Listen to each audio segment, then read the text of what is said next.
दोस्तों इस वीडियो को स्किप करने की गलती मत करिएगा क्योंकि ये वीडियो आपके लिए, मेरे लिए और सबके लिए बहुत ज़्यादा इंपॉर्टेंट होने वाला है। क्योंकि कई बार ऐसी खबरें मार्केट में आती हैं जिनको दबा दिया जाता है। उसी के बारे में इस वीडियो में मैं आपके साथ बात करने वाला हूँ।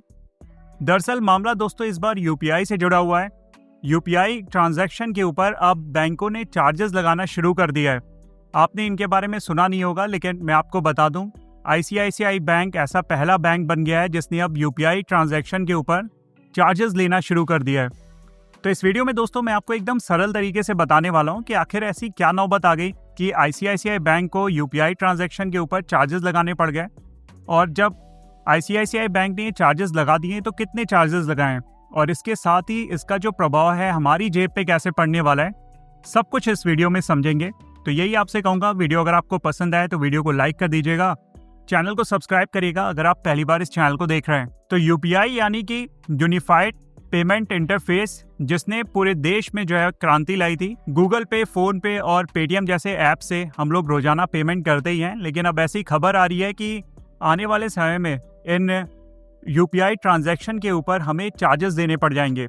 अभी तक ज़्यादातर बैंक जो है वो यूपीआई ट्रांजैक्शन के ऊपर कोई भी चार्ज नहीं लेते हैं, लेकिन आईसीआईसीआई बैंक ऐसा पहला बैंक बन गया है जिसने यूपीआई ट्रांजैक्शन के ऊपर चार्जेस लेना शुरू कर दिया है। आईसीआईसीआई अब गूगल पे, फोन पे जैसे ऐप से होने वाले ट्रांजैक्शन पर बैंक पेमेंट एग्रीगेट से यूपीआई ट्रांजैक्शन के लिए फीस वसूलना शुरू कर देगा।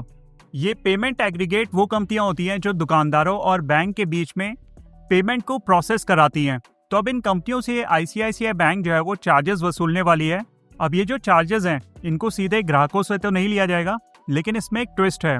जानकारों का मानना है कि ये जो कंपनियां हैं ये आने वाले समय में ये चार्जेस सीधे दुकानदारों से वसूलना शुरू कर देंगी। अब आप इस बात को समझिए कि जो दुकानदार है वो कोई समाज सेवा करने के लिए तो नहीं बैठा है, वो भी अपना घर चलाने के लिए जो है वो बिजनेस कर रहा है। तो अगर ये कंपनियां उन दुकानदारों से जो है वो ये चार्जेस वसूलना शुरू करेगी तो उसके पास दो ऑप्शन रहेंगे। या तो वो जो है जो सामान है उसका प्राइस बढ़ा देगा, या फिर वो जो ट्रांजैक्शन है उसको एक्सेप्ट नहीं करेगा। एक थर्ड ऑप्शन ये भी कर सकता है कि वो आपसे ये ट्रांजैक्शन का पैसा वसूलने लग जाए। या तो आपको ये डायरेक्ट सामान महंगा बेच देगा, या फिर आपसे ये जो एक्स्ट्रा ट्रांजैक्शन होता है, मतलब जो चार्जेस पड़ रहे हैं, इसके पैसे आपसे वसूलेगा। ये बिल्कुल वैसे ही होगा जैसे आप रुपए क्रेडिट कार्ड से अगर कहीं पे पेमेंट करते हैं तो आपने देखा होगा एक एमडीआर शुल्क लगता है, मर्चेंट डिस्काउंट रेट। अगर आप 2000 से ऊपर कहीं पेमेंट करते हैं यूपीआई क्रेडिट कार्ड से, ये 1% से लेके 2% के बीच में होता है। तो कई बार दुकानदार क्या करते हैं, जैसे आपने 3000 का कोई शॉपिंग की तो दुकानदार वो पैसे आपसे वसूल लेते हैं। वो कहते हैं मुझे 2% चार्जेस देना पड़ जाएगा, तो आप मुझे 3060 रुपये का पेमेंट कर दीजिए। अदरवाइज जो है वो पेमेंट यूपीआई क्रेडिट कार्ड से स्वीकार नहीं करते हैं। आपने कई बार अनुभव भी किया होगा जो लोग यूपीआई क्रेडिट कार्ड यूज़ करते हैं। तो इस तरीके से दुकानदार अपने पेमेंट का जो खर्चा है वो ग्राहकों के ऊपर डाल देते हैं। और जो आईसीआईसीआई बैंक ने भी यहाँ पे नियम लाया है, आईसीआईसीआई बैंक ने बेसिकली दो नियम यहाँ पे लाए हुए हैं। मैं आपको पहले वो बता देता हूँ। आईसीआईसीआई बैंक ने दो तरीके की फीस तय की हुई है। अगर एग्रीगेटर का अकाउंट आईसीआईसीआई में है तो हर ट्रांजैक्शन पर 0.02% का चार्जेस लगेगा, यानी कि 10,000 पर 2 रुपये का चार्जेस लगेगा, फीस लगेगी। अगर अकाउंट किसी और बैंक में है तो 0.04% यानी कि 10,000 पर 4 से 10 रुपये तक की जो है फीस यहाँ पे वसूली जाएगी। लेकिन अगर दुकानदार का अकाउंट आईसीआईसीआई में है तो कोई फीस नहीं लगेगी, यानी कि आईसीआईसीआई बैंक सिर्फ अपने ग्राहकों को फायदा देना चाहता है। और ऐसे में अगर ये आईसीआईसीआई बैंक जैसे प्राइवेट बैंक इस तरीके की चीज़ें कर रहे हैं तो बाकी बैंक भी हैं, एचडीएफसी भी कल को यही चीज़ें शुरू कर देगा। वो अपने कस्टमर भी बढ़ाने की कोशिश करेगा इस तरीके की चीज़ें करके कि ये जो दुकानदार हैं उनका ही अकाउंट खुलवाएं, उन्हीं के बैंक में अकाउंट खुलवाएं। तो इसको लेके एचडीएफसी बैंक या फिर बाकी बैंक भी इसी तरीके की पॉलिसी लेके आएंगे कि जो उनका अकाउंट खुला रहा है उन पे चार्जेस नहीं लगेंगे।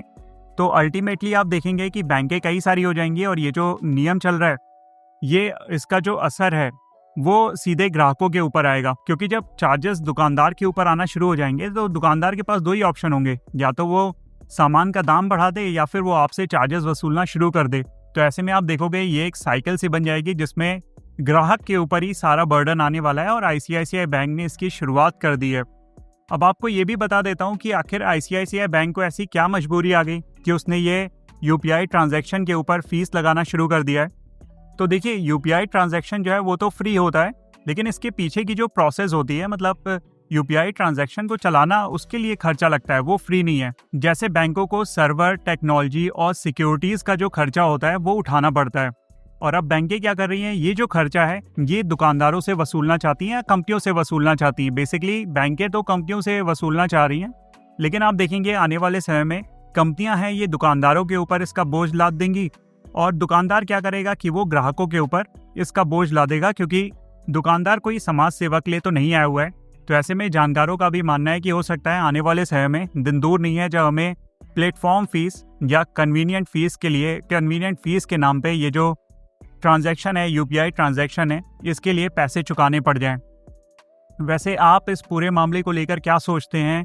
आपका इसके बारे में क्या कहना है? मुझे कमेंट करके ज़रूर बताइएगा। मुझे नहीं लगता कि इतनी बारीकी से ये सारी न्यूज़ जो है वो आपको बताई जाती होंगी। अगर आपको ये वीडियो पसंद आया हो तो वीडियो को लाइक ज़रूर करिएगा, चैनल को सब्सक्राइब करिएगा अगर आप पहली बार देख रहे हैं। चलिए दोस्तों, फिर मिलता हूँ अगली वीडियो में। This is me Shalabh Dixit, signing of.